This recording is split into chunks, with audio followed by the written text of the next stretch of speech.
आप देखना शुरू कर चुके हैं लाइव सीरीज को और मेरा नाम रंजीत है। बिहार राज्य में 8वां स्थान सीतामढ़ी के लाल ने लाकर कमाल कर दिया है। सीतामढ़ी के मानिक चौक के रहने वाले पवन कुमार ने बिहार में 8वां स्थान प्राप्त किया है और जिला में टॉप किया है। बता दें कि आर्थिक तंगी, आप घर देख सकते हैं, फूस के घर से टॉपर बनने का सपना जो था उसको इन्होंने साकार किया है। हमारे साथ पवन जी खुद मौजूद है, उनके माता पिता है, उनके शिक्षक है, तमाम लोग यहाँ मौजूद है, ग्रामीण मौजूद है, सभी बधाई देने पहुंच रहे हैं। हम सीधा पवन कुमार से बातचीत करेंगे। कैसा रहा पढ़ाई लिखाई आपका? सोचे थे कि बिहार में आप 8वां स्थान पर टॉप कर जाइएगा? ये तो सोचे थे कि बिहार में मेरा स्थान नहीं आएगा, लेकिन सोचे थे कि जिला में मेरा स्थान जरूर आएगा। जिला में तो स्थान आ गया, प्रथम स्थान है। क्या कहिए, कितना मेहनत करना पड़ा, कितना पढ़ाई करते थे, कितना घंटा पढ़ते थे? इसके लिए हम बहुत मेहनत किए हैं और सेल्फ स्टडी हम 10 से 12 घंटा करते थे और एक्स्ट्रा में स्कूल कोचिंग से पढ़ते थे। क्या कहिएगा, जो आपकी तरफ पढ़ाई कर रहे हैं वो कैसे टॉप करे, उन लोगों को क्या संदेश दीजिएगा? उन लोगों को यही संदेश देंगे कि यदि आप कोई सब्जेक्ट पढ़ते हैं तो उसको अच्छे से पढ़ें और उसमें अपनी निरंतरता बनाए रखें और उसे रिवीजन करते रहें। थोड़ी सी चूक हो गई, वरना आप बिहार के भी टॉपर होते, तो क्या लग रहा है कहाँ थोड़ा सा कमी रह गया? थोड़ा सर, मेरा सभी विषय में अच्छा मार्क्स आया है, लेकिन सोशल साइंस में थोड़ा मेरा कम आ गया है। कितना घंटा पढ़ते थे और कब कब पढ़ाई होती थी? सर, हम सुबह में भी पढ़ते थे और सुबह में हम सेल्फ स्टडी करते थे। उसके बाद हम कोचिंग जाते थे, कोचिंग से आते थे तो स्कूल जाते थे और स्कूल में भी पढ़ते थे और वहां से आने के बाद भी घर पे पढ़ाई करते थे। जो लोग गरीब है, आर्थिक रूप से तंगी से झेल रहे हैं, जैसे आपका घर नहीं है, रहने को आप विवश नहीं है, बावजूद आपने पढ़ाई किए, क्या इन लोगों को क्या कहिएगा जो गरीबी से तंग आकर पढ़ते नहीं? यदि हम एक जुनून अपने अंदर पाल लेते हैं तो उसमें अर्थ से संबंधित कोई भी चीज हो तो वह हमारी बाधा नहीं बन सकती है।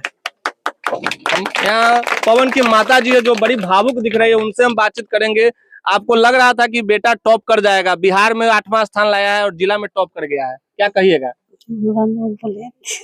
बोलिए, क्या कहिएगा? बिहार के लोग आपको देख रहे हैं, क्या कहिएगा? आशीर्वाद। अरे ठीक लग रहा है। ठीक लग रहा है। पिताजी भी हैं, उनसे बातचीत करेंगे। क्या लगा कि इतनी गरीबी है, घर रहने को नहीं है, लेकिन आपने बेटा को पढ़ाया और आज बेटा टॉप कर गया, कैसा लग रहा है? हमको अच्छा लग रहा है। हमने ऐसा सोचा नहीं था कि ये लाएगा बिहार में टॉपर। आप सोचे नहीं थे कि हो जाएगा? हाँ। बेटा तो पढ़ रहा था तो? हाँ, बेटा पढ़ रहा था, इसको चाबरसी देते थे कि बेटा पढ़ के सो। हम तो टाइम पर न्यू काम करते हैं। पवन के पिताजी है जो भावुक हो गए हैं, क्योंकि इन्होंने काफी मेहनत की है। जो आर्थिक रूप से संपन्न नहीं होने के बावजूद इन्होंने बेटे को पढ़ाने में कोई कसर नहीं छोड़ी और इस बदौलत आज इनका बेटा पवन कुमार बिहार में 8वां स्थान प्राप्त किया है। साथ ही साथ पूरे सीतामढ़ी जिले को बिहार के पटल पर लाने का काम किया है। सीतामढ़ी में टॉप इन्होंने किया है और इनकी टॉप होने पर सीतामढ़ी के जो जिलाधिकारी है रिची पांडे, उन्होंने भी लाइव सीरीज के माध्यम से बधाई और संदेश दिया है। उन्होंने कहा है कि पवन कुमार ने काफी मेहनत की है और इस वजह से उन्होंने बिहार का नाम रोशन किया है, सीतामढ़ी का नाम रोशन किया है। में द्वितीय स्थान प्राप्त किया और अभी जो पवन है उन्होंने अभी 8वां रैंक प्राप्त किया है, तो निश्चित तौर पर इसका एक सकारात्मक संकेत है कि जो यहाँ पे हम लोग के जो बच्चे हैं उनके जो पढ़ाई का स्तर वो निरंतर उसमें सुधार आ रहा है और जो हम लोग प्रयास करते हैं कि जो हमारे बच्चों को एक अच्छा मंच मिले, बेहतर मार्गदर्शन मिले और एक शिक्षण का एक अच्छा जो वातावरण होना चाहिए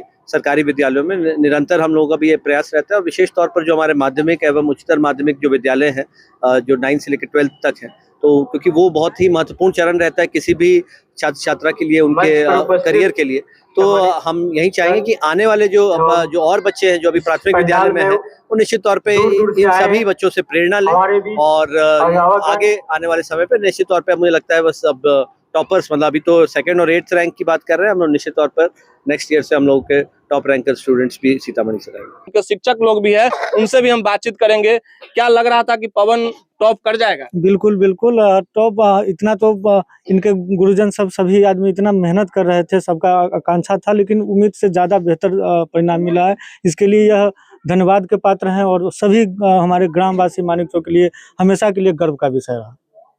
और भी लोग हैं यहाँ पे, उनसे बातचीत करेंगे। क्या लग रहा था पवन की पढ़ाई से कि पवन टॉप करेगा और आज टॉप कर गया?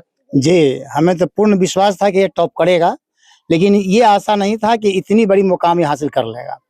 दूसरी बात ये है कि ये पढ़ाई के साथ-साथ बड़ी ही सज्जन और शिक्षकों के प्रति जिसका आदर था, जिसके कारण यह इतनी मुकाम पर आकर पहुँचा है। शिक्षकों का आदर करना इसमें सबसे बड़ी आदत था, जिसका नतीजा है कि यह लड़का आज इस मुकाम पर आकर पहुँचा है। और इनके माँ-बाप को भी मैं धन्यवाद देना चाहता हूँ कि ऐसे पुत्रों को इन्होंने जन्म दिया है। ये दोनों को मेरे तरफ से या मेरे कोचिंग परिवार की तरफ से, खासकर विद्यार्थी कोचिंग सेंटर मानिकचौक की तरफ से मैं इनके माता-पिता को भी बहुत-बहुत बधाई देता हूँ। क्या आगे का लक्ष्य क्या होगा? आगे क्या करना चाहेंगे आप? आगे हम यूपीएससी क्रैक करके हम आईएएस बनना चाहते हैं। चलिए, तो हमारे साथ सीतामढ़ी के टॉपर और बिहार राज्य में 8वां स्थान प्राप्त करने वाले पवन कुमार थे। उन्होंने सीतामढ़ी को बिहार में गौरवान्वित किया है और सीतामढ़ी का नाम रोशन किया है, जिसके बाद जब उन्होंने टॉप किया उसके बाद से मानिक चौक में लगातार लोग पहुंच रहे हैं, उन्हें बधाई दे रहे हैं। यहाँ के जनप्रतिनिधि हो, आम आवाम हो, ग्रामीण हो और सीतामढ़ी के जिलाधिकारी तक ने इन्हें बधाई दी है और इनके उज्जवल भविष्य की कामना की है। साथ ही पवन कुमार ने बताया कि वे आगे यूपीएससी क्रैक करना चाहते हैं और एक आईएएस बनना उनका सपना है। बने रहे लाइव सिटीज के साथ।